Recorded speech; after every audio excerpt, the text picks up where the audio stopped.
Behind the smiles and cigarettes, tomes of transgression, tucked away like drafts of unfinished novels I thought I'd never see. There was a cottage on the beach where arguments might drown in swells, where night's high tide would sweep under the deck as if to return treasures taken, or wash away those charming 50s facades. Now there's just sand and shore, sandpipers, the lagoon with its darting insects hovering above, and memories in every tide pool. Brine is a fine preservative.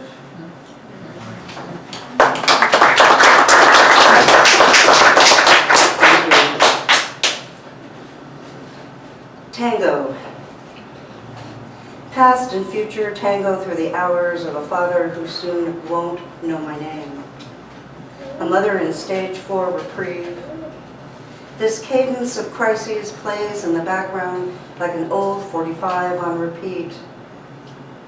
In the quietude of morning, foghorns hold me, like bowed notes of violin and cello. I stand mute within an opus of memories.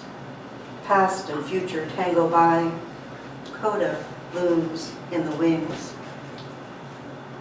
This year finds spring pushed aside by an aging winter's arias of snow and ice.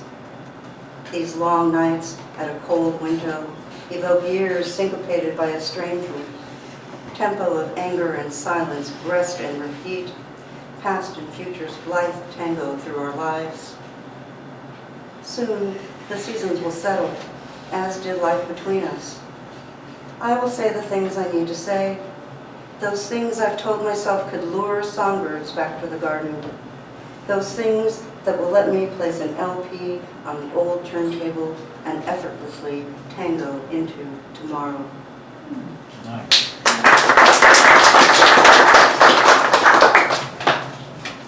So it's kind of impossible to go to a reading these days without politics being involved in discussion, in the poetry, any of it.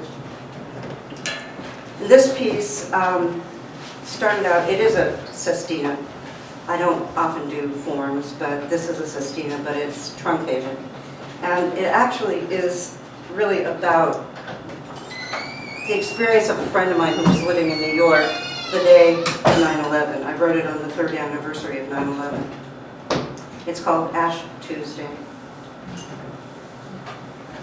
Cleansed of burial ash, you return to tell of angels falling from the sky.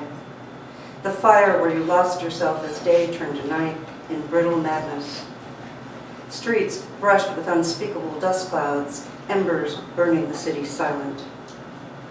How your subway car suddenly shuddered silent, the ground above heaving as towers fell to ash. Trapped below, none of you knew, only embers of wild confusion igniting distrust. Even there, with no sky, you tasted the coming madness, humanity's dark night. You helped a pregnant woman to the street like night, joined the tide of muffled footsteps, silent exodus across the bridge, toward what? This madness knows no borders. Eyes burning with tears and ash, you walked blind. 9 a.m. daylight wiped clean from the sky. Dawn of a new era hissing like embers. Back turned on a vision once sought. Embers of love swathe the night like neon in the sky. Rain down silent questions. What was true? What was ash?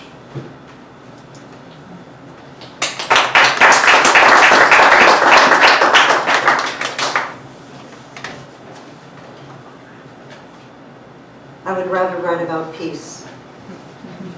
I would really rather write about peace. It's far too cold for wandering alone without a coat, just harsh enough to stay at the window looking out, hand pressed against the pane. Streets are full of strangers carrying burdens no one can guess.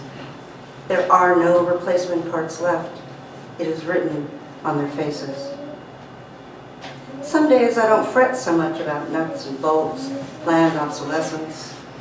Other days this machine of flesh won't let me forget. Once you've left the house, there's no turning back. It doesn't matter that you have a spare key. That's not what will save you. Curl up with your despair like a beggar sheltered in the church vestibule, but leave your faith behind. You'll find time enough to believe come morning. Those bruises, they're not from sleeping on concrete or fists against skin. You got them from the soft places where you thought you were safe. It's okay to make plans if they ease you. Just know, traffic alerts mean nothing. Love is homeopathic, and fear is musky like pheromones. As long as the bombs land somewhere else, we're free.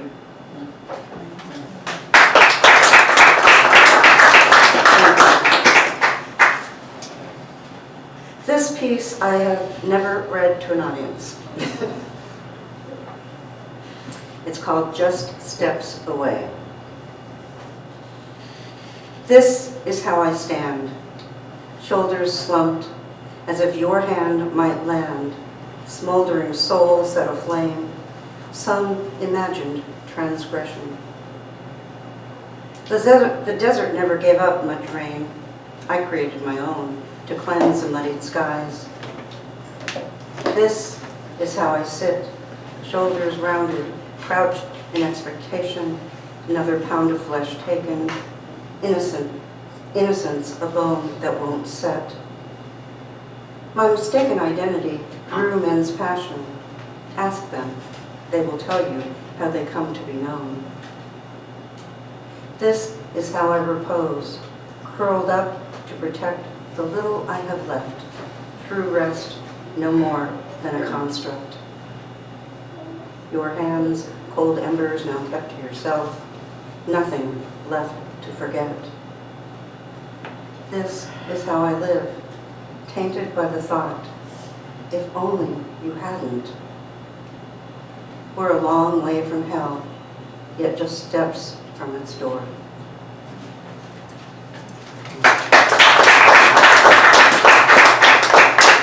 Okay, so I'm going to lighten things up a little bit.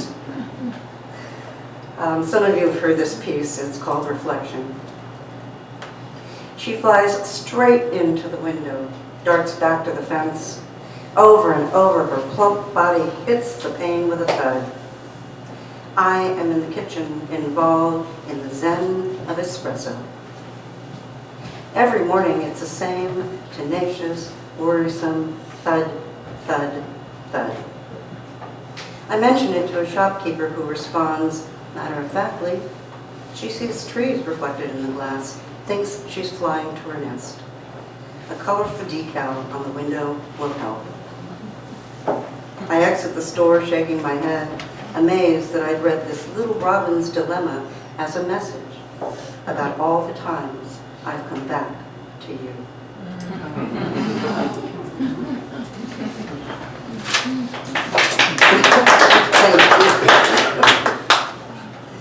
Oh, winter's approach.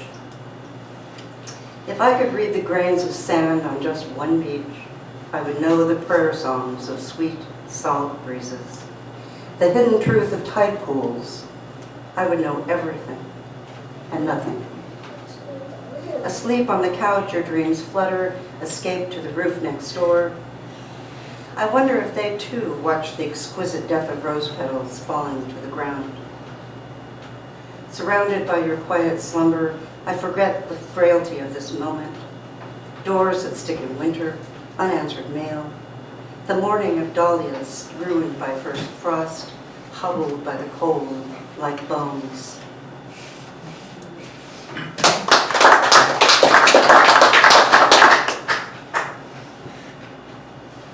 Pas de deux for Yafe. We sit, poem between us, debate power, virtue, use of first person and third. You seek definition, want to hold these words, know them, know me. Table between us, we sit as if on separate shores, art, logic. Try to gauge the river's depth, temperature, current. What it might take to reach the other shore, prevail the eddies, traverse the stones, without losing balance, or direction, or each other.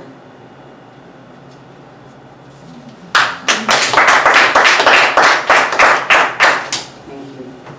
Now, this is a really old poem that I decided I was going to pull out and read. One of the longer poems that I've written. I don't write a lot of long poems, but this one is. And actually, one of our family friends was going to be here also with my mother, and she wasn't able to come either. And I remember she read this years ago and enjoyed it. So if she's watching tonight, this is for you. Absence-minded. As dawn seeps in to rouse me from my dreams, plaintive coos of mourning doves echo the ache in my heart. I throw back the covers, abandon the bed, make my way to the espresso machine, jumpstart my day remembering you always preferred tea. I sit at the window lost in your absence, watch the world around me move toward its workaday groove until soft sun turns to glare, mocks my solitude, challenges my fortitude. It's mornings I miss you most. My days are my own, sculpting sentences, working words, finding clever new ways to turn a phrase, mold wills to encourage commerce, please my clients, pay my bills. I do this in fits and starts, for part of me is held by you, leaving me spellbound, leaving me wound up in the mystery that you could be just a memory. Come the dimming of the day, the sky displays a rosy glow, and in spite of commuter traffic clickety-clack, the neighborhood coming back, peace descends. As night jasmine perfumes the air, I described that last diatribe to my sister friend on the phone. How I watched you make your way down the stairs in silence, your silence as wide as summer sky. She sighs as a breeze sets a balcony chime singing, chill seeps into my flesh. It's evenings I miss you most. Night stretches before me. I write, pace, see the reflection of your face in my window, an apparition to the heart. Sleep calls. I resist, loathe to surrender a double bed made single. I can't find a single reason we didn't work, a single reason to be single, to be without you. There's circumstance, other romance, that maddening dance men and women do, but we loved each other, you and I. We knew each other across time and didn't know each other at all. I want to shout this to the moon hanging low in the sky, so low he's apt to fall into my window, and I fall into bed exhausted. It's nights I miss you most. Sleep betrays me. I wake with a start, the pace of my heart quickened from dreams I can't remember. They're there, but not, like moving through gossamer, ship sounds and fog. You. It's midnight I miss you most. A new day, hummingbirds dart and play at the window, their small, fragile bodies, pure energy. I can almost hear the roar of their delicate, iridescent wings, yet their motion appears completely effortless. Mesmerized by the magic of their movement, I momentarily forget. It's mornings I miss you most. That's beautiful.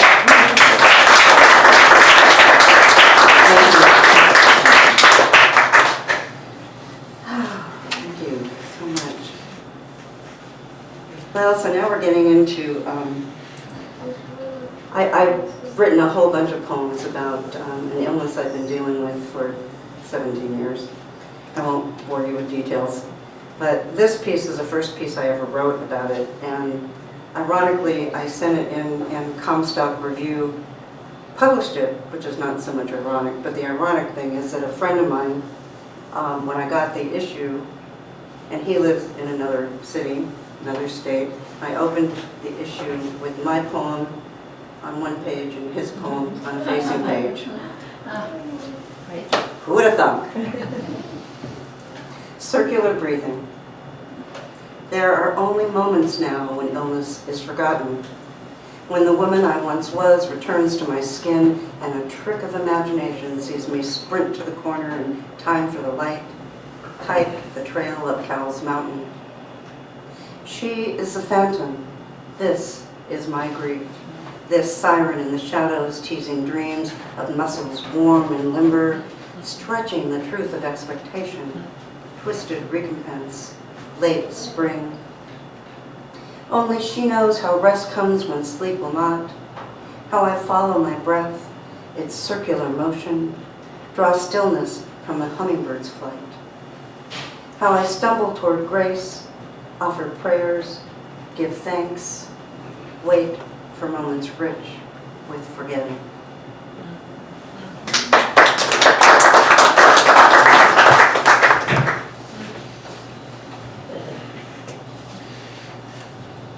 Charting my course. I have learned the language of phlebotomy, about butterfly needles, how many breaths will take me through a 14-vial collection, and the art of waiting. I have come to expect the dispassionate demeanor of specialists, the sound of starched white coats, the chill of examiners. Sterile interpretations of antigens, anti-nuclear antibodies, and sedrates have expanded my vocabulary, if not my horizons. Weather forecasts have become meaningless, yet the shortest day of the year too long. And somehow days continue to begin and end in rush hour traffic outside my window. Absent reason, I travel hope.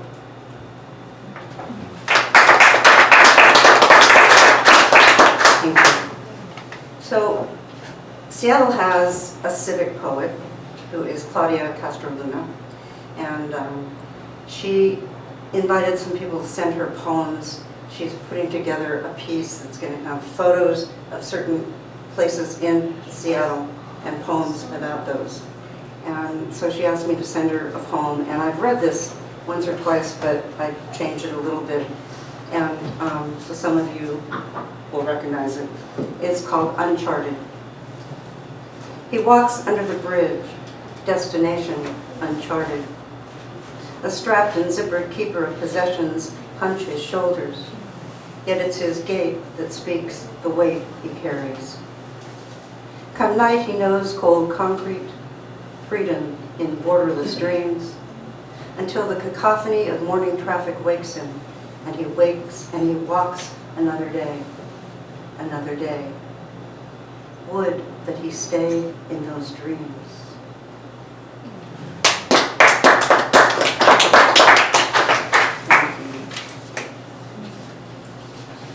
Just have two more. This was recently accepted by San Diego Anthology. It's entitled Maybe God Rides a Harley. I kind of stole the title. There's actually a book called Maybe God Rides a Harley. It has nothing to do with this poem, but I like the title. Across night, I travel to sterile rooms where crises play out under harsh fluorescence, where the aftermath of a single moment is a staccato of scissors cutting clothes from torsos, medics working in orchestrated chaos, the stuff of late-night news. A clock on the wall ticks, each moment a lifetime. I pretend to read yesterday's headlines, set my shallow breath to sounds around me, knitting needles, coin-fed phones, street traffic dissected by automatic doors, a doctor's footsteps. I look up to read your fate on his face.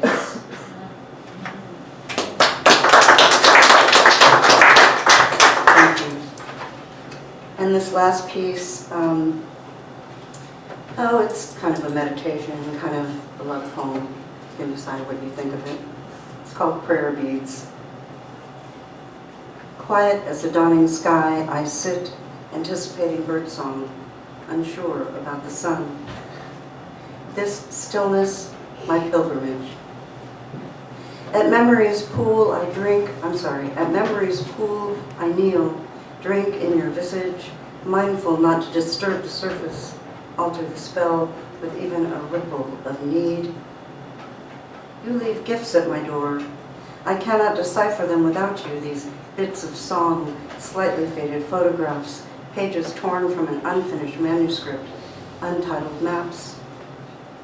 I have caught you like rain on my tongue, released you in beads of sweat, returned to the quiet again and again to light candles, burn sandalwood, remember what I know. In pools of light I hold your words, a rosary. Feel your desire in the smooth roundness of each bead.